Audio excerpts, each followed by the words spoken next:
Hello friends, welcome to रोशन की class YouTube channel. Friends, आप सभी का आज की इस वीडियो में एक बार फिर से बहुत बहुत स्वागत है। आज की इस वीडियो में हम देखेंगे यहाँ पे इतिहास की पाठ्य योजना, जिसका प्रकरण होगा सम्राट अशोक। तो बस पूरी वीडियो ध्यान से देखिएगा। अगर वीडियो आप लोगों को देखने के बाद अच्छी लगती है तो प्लीज़ वीडियो को लाइक कर दीजिएगा। और डेली बेसिस पे ऐसे ही पाठ्य योजना या फिर सूक्ष्म शिक्षण पाठ्य योजना की वीडियो देखने के लिए नीचे सब्सक्राइब बटन उस पर क्लिक करके सब्सक्राइब कर दीजिए। साथ ही साथ बेल आइकन को दबा के रखिए, जिससे मैं आप लोगों के लिए जो भी वीडियो है उसको अपलोड करता हूँ उसकी नोटिफिकेशन आप तक बिल्कुल फ्री पहुँचती रहे। और वीडियो स्टार्ट करने से पहले बस आप लोगों के लिए एक छोटी सी इन्फॉर्मेशन है। अगर आप लोग रोशन की क्लास यूट्यूब चैनल की तरफ से इनाम जीतना चाहते हैं, प्राइज जीतना चाहते हैं, तो आपको इसमें पार्टिसिपेट करने के लिए एक छोटा सा काम करना है। अगर आप लोगों के पास इस पाठ्य योजना के अलावा कोई भी पाठ्य योजना लिखी हुई है, उसकी फ़ोटो खींचिए अच्छी सी और सामने दिख रहे व्हाट्सएप नंबर पर या फिर मेल आई डी पे व्हाट्सएप कर दीजिए उस फोटो को। अगर आप लोगों की इमेजेस फोटो अच्छी हुई तो आप लोगों को उस महीने की जब भी भेजेंगे उस महीने के 25 तारीख को आप लोगों को इनाम दिया जाएगा। और ये इनाम आपको आपके एड्रेस पे कुरियर किया जाएगा। ठीक, अब शुरू करते हैं आज की पाठ्य योजना। पाठ्य योजना नंबर सबसे पहले लिखते हैं। ऊपर जिस पेज पे आप पाठ्य योजना बना रहे हो उस पेज पे सबसे पहले पाठ्य योजना संख्या लिखनी होती है। इसके बाद देखिए यहाँ पे जो हमारी आज की पाठ्य योजना वो कक्षा 7 के लिए है। विषय है इतिहास का। अवधि है 30 मिनट का, यहाँ पे 20 मिनट लिखा हुआ है तो ये आप अपने अनुसार कर लीजिएगा। मानक जो अवधि होती है वो 30 से 45 मिनट होती है। प्रकरण है हमारा सम्राट अशोक। उसके बाद छात्राध्यापक का नाम लिखना है, लड़की है तो छात्राध्यापिका का नाम हो जाएगा, यानी आपको अपना नाम लिखना है। नेक्स्ट आपका हेडिंग आता है यहाँ पे यहाँ पे सामान्य उद्देश्य। सामान्य उद्देश्य हेडिंग के अंतर्गत आपका जो विषय होता है उसको पढ़ाने के बाद बच्चे क्या क्या सीखेंगे इसके बारे में यहाँ पे सामान्य उद्देश्य में लिखना होता है। तो यहाँ पे देखिए कम से कम 4 से 5 पॉइंट और मैक्सिमम 8 से 10 पॉइंट लिखना होता है। तो पहला पॉइंट इसमें देखिए, थोड़ा जूम कर देता हूँ आप लोगों को देखने में आसानी होगी। पहला पॉइंट लिखा गया छात्रों को अतीत की घटनाओं से परिचित कराना। दूसरा पॉइंट लिखा गया छात्रों को वर्तमान को समझने के योग्य बनाना। थर्ड पॉइंट है छात्रों में कालक्रम के ज्ञान को विकसित करना। फोर्थ पॉइंट है छात्रों में देश प्रेम की भावना का विकास करना। पांचों पॉइंट है छात्रों में इतिहास के प्रति रुचि उत्पन्न करना। नेक्स्ट हेडिंग आता है आपका विशिष्ट उद्देश्य। विशिष्ट उद्देश्य में इस तरीके से पॉइंट वाइज लिखना होता है। पहला इसमें हेडिंग है ज्ञानात्मक उद्देश्य। ज्ञानात्मक उद्देश्य में देखिए लिखा गया पहला पॉइंट छात्र छात्राएं सम्राट अशोक के विषय में जानकारी प्राप्त कर सकेंगे। दूसरा पॉइंट है छात्र छात्राएं मौर्य वंश के महानतम सम्राट के विषय में जान सकेंगे। सेकंड हेडिंग है आप बोधात्मक उद्देश्य। इसमें पहला पॉइंट लिखा गया छात्र छात्राएं सम्राट अशोक के शासनकाल का बोध कर सकेंगी। दूसरा पॉइंट है इसमें छात्र छात्राएं सम्राट अशोक के शासन व्यवस्था को जान सकेंगे। तीसरा हेडिंग है प्रयोगात्मक उद्देश्य। इसमें देखिए लिखा गया छात्र छात्राएं सम्राट अशोक की महानता को जान सकेंगे। सेकेंड पॉइंट है छात्र छात्राएं सम्राट अशोक के द्वारा किए गए महान कार्यों को जान सकेंगे। तो ये हो गया विशिष्ट उद्देश्य। अब इसके बाद क्या आता है आपका हेडिंग शिक्षण सहायक सामग्री। लेकिन यहाँ पे जो ये पाठ्य योजना बनाई गई है जिसके द्वारा वो ऑनलाइन, इसमें आपको पता है कि पाठ्य योजना क्लास में जाके आप नहीं पढ़ा रहे हैं, काफ़ी जगहों पे ऑनलाइन क्लासेस चल रही हैं। तो यहाँ पे ये ऑनलाइन के लिए बनाया गया तो यहाँ पे ऑनलाइन कक्षा है तो निर्देश भी लिखा गया है। अगर आपको ऑनलाइन करना है तो ये नोट कर सकते हैं, ये 5-6 पॉइंट। अगर नहीं तो इसको मत नोट करिएगा, ज़रूरी नहीं है, ये सिर्फ ऑनलाइन क्लास के लिए है। इसके बाद आपको यहाँ पे सहायक सामग्री और पूर्व ज्ञान लिखना है आप लोगों को। यहाँ पे नहीं लिखा गया क्योंकि ये ऑनलाइन क्लास था। सहायक सामग्री में मैं बोल देता हूँ, यहाँ पे आप ध्यान से लिख लीजिएगा। सहायक सामग्री में चौक, डस्टर, लपेट, श्यामपट्ट, संकेतक और सम्राट अशोक का चार्ट बना के ले जाइएगा। और पूर्व ज्ञान में लिखना है छात्रों को सम्राट अशोक के बारे में सामान्य जानकारी है। बस इतना चीज़ लिखना है और कुछ नहीं है। अब इसके बाद देखिए यहाँ पे लिखना है आपको प्रस्तावना प्रश्न। यहाँ पे प्रस्तावना प्रश्न हेडिंग डाल दीजिएगा। इसको आपको 2 कॉलम में, अगर आपके कॉलेज वाले कहें तो 2 कॉलम में डिवाइड करिए। छात्राध्यापक क्रिया, लड़की हैं तो छात्राध्यापिका क्रिया हो जाएगा, और लड़के हैं तो छात्राध्यापक क्रिया। सेकंड कॉलम है छात्रानुक्रिया। और यहाँ पे शिक्षण सामग्री भी आप यहाँ पे हेडिंग कॉलम बना सकते हैं। और अगर कहा जाए तो यहाँ पे क्रम संख्या का भी कॉलम बनाया जा सकता है, अगर कहते हैं आपके कॉलेज में तो, नहीं तो ऐसे ही लिख दीजिएगा। यहाँ पे थोड़ा जूम कर लेता हूँ, देखने में आप लोगों को आसानी होगी। छात्राध्यापक यहाँ पे बच्चों से, यानी कि आप बच्चों से कुछ प्रश्न पूछेंगे, बच्चे उसका आंसर देंगे, उसको आपको छात्रानुक्रिया वाले कॉलम में लिखना है आंसर को। प्रश्न बनाते समय, प्रस्तावना प्रश्न बनाते समय कुछ बातों का ध्यान रखना होता है कि इसमें कम से कम 3 प्रश्न पूछ के अपना प्रकरण निकलवाना होता है। ज़्यादा से ज़्यादा 5 से 6 प्रश्न पूछ सकते हैं अपना प्रकरण निकलवाने के लिए।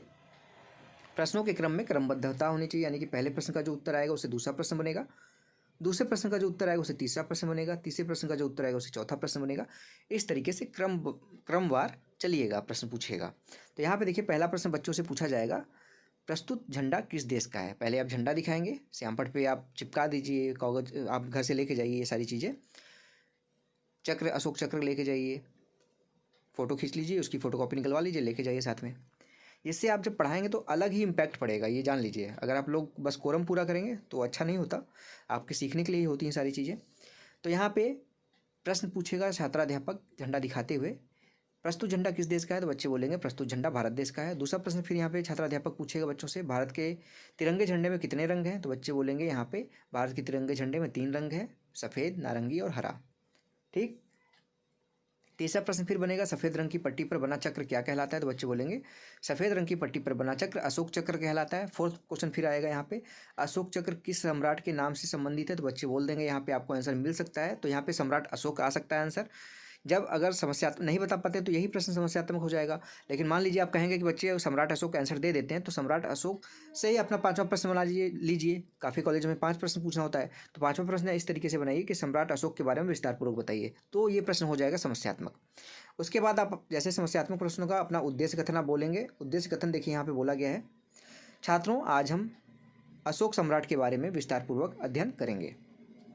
अब बच्चों को पता चल गया कि आप पढ़ाने वाले उनको सम्राट अशोक के बारे में, तो यहाँ पे आप अपना प्रस्तुतिकरण हेडिंग लिखिए। यहाँ पे प्रस्तुतिकरण हेडिंग लिख लीजिए और हेडिंग के अंतर्गत आपको टोटल यहाँ पे देख लीजिए 5 कॉलम बनाया गया है, शिक्षण बिंदु, छात्राध्यापक क्रिया, छात्र अनुक्रिया, विधि, और यहाँ पे इस चीज़ को पीपीटी सारांश नहीं, इसको श्यामपट्ट सारांश लिख लीजिएगा आप लोग, क्योंकि आप ऑनलाइन नहीं पढ़ा रहे हैं। तो पहला बिंदु यहाँ पे शिक्षण बिंदु में सम्राट अशोक परिचय। इसमें विकासात्मक प्रश्न पूछा गया, मौर्य वंश का संस्थापक कौन था? तो बच्चे बोलेंगे चंद्रगुप्त मौर्य। फिर उसके बाद यहाँ पे ये प्रश्नोत्तर विधि थी, तो प्रश्नोत्तर विधि लिख दीजिए, और उसके बाद यहाँ पे स्पष्टीकरण दीजिए। स्पष्टीकरण में देखिए लिया गया यहाँ पे, बिंदुसार की मृत्यु के पश्चात उसका पुत्र अशोक मगध की गद्दी पर बैठा। ठीक। अशोक युद्ध प्रिय था, उसने कई राज्यों को जीतकर अपने राज्य में मिला लिया। अब कलिंग पर विजय पाना शेष था। वह कभी भी मौर्य वंश के विरुद्ध खड़ा हो सकता था, इसलिए उसे जीतना उसके लिए आवश्यक था। छात्र वाले कॉलम में लिखना है, छात्र ध्यानपूर्वक सुनेंगे तथा मुख्य बिंदु को अपने उत्तर पुस्तिका में नोट करेंगे। यहाँ पे स्लाइड लिखा गया, स्लाइड मत लिखिएगा क्योंकि ये पीपीटी के लिए है, इसलिए स्लाइड लिखा है। यहाँ पे ध्यान से आपको सुनिएगा मैं जो बोल रहा हूँ। छात्र और छात्राएँ मुख्य बिंदुओं को अपने अभ्यास पुस्तिका में लिखेंगे। ठीक। ये व्याख्यान विधि थी, तो व्याख्यान विधि यहाँ पे लिख दीजिए, यहाँ पे विधि वाले कॉलम में, और श्यामपट्ट पे सम्राट अशोक की फ़ोटो, उससे उनसे जुड़े हुए जीवन परिचय के बारे में बता रहे हैं, तो उनसे जुड़े हुए जीवन परिचय गौतम बुद्ध के बारे में भी यहाँ पे लिख सकते हैं। फिर दूसरा पॉइंट यहाँ पे आता है, अशोक का धर्म परिवर्तन। अशोक ने, स्पष्टीकरण डायरेक्ट दिया जा रहा है, अशोक ने बौद्ध धर्म अपनाया। वह स्वयं राज्य में दूर दूर तक का दौरा करते थे। अशोक ने अपने राज्य में सुंदर चमकदार पत्थरों से खंभे बनवाए, उन पर प्राकृतिक भाषा में संदेश लिखवाए। ये याद रखिएगा, आपके इम्पोर्टेंट है, प्राकृतिक भाषा में उन्होंने संदेश लिखवाए थे। अशोक बहुत ही न्यायप्रिय था। कलिंग युद्ध के पश्चात अशोक का हृदय परिवर्तन हो गया, उसने बौद्ध धर्म अपना लिया। छात्र वाले कॉलम में सेम लिखना है, छात्र छात्राएं ध्यानपूर्वक सुनेंगे तथा मुख्य बिंदु को अपनी उत्तर पुस्तिका में नोट करेंगे। और ये व्याख्यान विधि थी, तो व्याख्यान विधि लिख दीजिए। तो ये आपका प्रस्तुतिकरण यहाँ पे समाप्त होता है। प्रस्तुतिकरण के बाद आता है आपका यहाँ पे बोध प्रश्न। बोध प्रश्न में देखिए यहाँ पे कम से कम 2 से 3 प्रश्न पूछिए बच्चों से। तो पहला प्रश्न यहाँ पे पूछा गया, अशोक ने कौन सा धर्म अपनाया। दूसरा प्रश्न है, अशोक ने कलिंग पर आक्रमण कब किया। तीसरा प्रश्न यहाँ पे, अशोक मगध की राजगद्दी पर कब बैठा। उसके बाद आता है हेडिंग यहाँ पे मूल्यांकन प्रश्न। मूल्यांकन प्रश्न में रिक्त स्थान की पूर्ति कराना है यहाँ पे। तो मूल्यांकन प्रश्न में देखिए, थोड़ा सा ध्यान दीजिएगा, यहाँ पे मैं जो रिक्त स्थान की पूर्ति करना है वो भी यहाँ पे फिल कर दिया गया है, इसलिए मैं इसको डैश कर रहा हूँ, जिससे आप लोग लिख लीजिएगा देख के, और बच्चों से जब पूछेंगे तो वहाँ पे रिक्त स्थान बना के रखिएगा। तो यहाँ पे देखिए पहला प्रश्न पूछा गया, सम्राट अशोक डैश डैश डैश वंश का शासक था, तो बच्चे बोलेंगे मौर्य वंश का। दूसरा प्रश्न है, सम्राट अशोक के पिता का नाम डैश था, तो बिंदुसार था। तीसरा प्रश्न है, सम्राट अशोक ने संदेश डैश डैश डैश भाषा में लिखवाए, प्राकृतिक भाषा में लिखवाए थे। चौथा प्रश्न फिर है यहाँ पे, अशोक ने डैश डैश डैश धर्म अपनाया, तो बौद्ध धर्म अपनाया था। ठीक है, तो ये हो गया आपका मूल्यांकन प्रश्न। लास्ट में आता है यहाँ पे गृह कार्य।